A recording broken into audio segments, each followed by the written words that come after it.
Bonsoir amis téléspectateurs d'Afrique Sport TV, bienvenue dans votre journal du soir d'Afrique Sport, le journal du soir qui vous informe juste c'est vrai. Nous allons débuter comme d'habitude avec le sommaire. Courtisé depuis plusieurs années, Bryan Mbeumo dit oui au Cameroun. Ce vendredi, les Lions indomptables ont officialisé l'arrivée de l'ailier de Brentford âgé de 22 ans, ex-international espoir français. Président de la Fédération de football du Nigeria, Amadou Pinnick, a récemment suggéré que son pays co-organise la CAN 2025 avec le Bénin. Ces propos sont forcément mal passés en Guinée, qui reste jusqu'à preuve du contraire le pays hôte désigné par la Confédération africaine de football pour accueillir la compétition.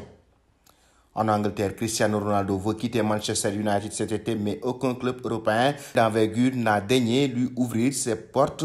Un club brésilien rêve de la star portugaise. Et pour terminer, l'international sénégalais Sadio Mané a quitté Liverpool cette saison et a rejoint le Bayern Munich. Il a joué son premier match sous les couleurs bavaroises le week-end dernier. Son premier match était accompagné de sa première réalisation au Bayern Munich. Les révélations de son ancien entraîneur Jürgen Klopp.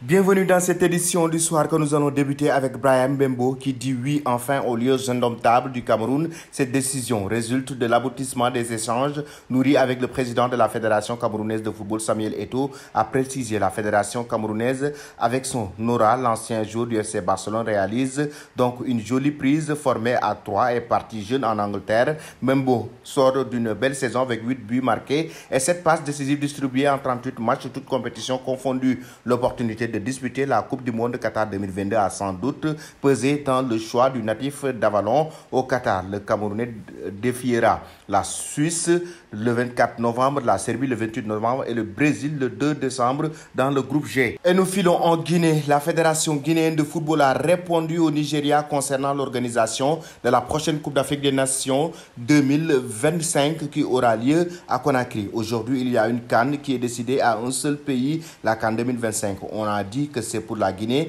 mais je vois qu'il y a beaucoup de pays qui se positionnent aujourd'hui pour pouvoir l'organiser parce qu'ils disent que la Guinée n'est pas capable d'organiser cette CAN. Je voudrais leur dire que cette CAN est destinée à la Guinée et la Guinée a pris ses responsabilités à travers le leadership de son président, le colonel Mamadi Doumbia, et de son gouvernement. La Guinée a décidé d'organiser la CAN, a clarifié le ministre des Sports guinéen Lansana Béa Diallo dans des propos relayés par le site Foot 224. Donc je voudrais dire à tous ceux qui sont candidats que leurs candidatures peuvent se poser en 2027 ou en 2029 ou encore en 2031, mais 2025 c'est pour la Guinée et ça doit être clairement écrit par tous les journaux et compris par tout le monde que cette CAN sera organisée ici. Le processus qui est engagé n'est pas en retard, nous sommes largement dans les délais, les contrats sont signés, l'argent est à disposition, donc il n'y a rien qui peut nous empêcher d'achever la construction des infrastructures à temps, a conclu le dirigeant guinéen. Nous allons poursuivre avec l'avenir de Cristiano Ronaldo. Le quintuple Ballon d'Or est donc parti pour poursuivre avec les Red Devils à moins qu'il n'accepte un challenge dans un championnat moins relevé et un peu plus exotique, une opportunité qui pourrait très bien se présenter à lui. Les Corinthians de Sao Paulo espèrent réussir avec CR7 ce qu'ils ont fait par le passé avec Ronaldo El Fenomeno, à savoir offrir à la star un endroit où il pourrait achever tranquillement sa carrière. Pour l'instant, pour l'ancien goléador brésilien, c'était un retour aux sources, mais pour le Portugais, ce serait une expérience assez particulière. Il serait la première grande star européenne à tenter sa chance dans le championnat brésilien.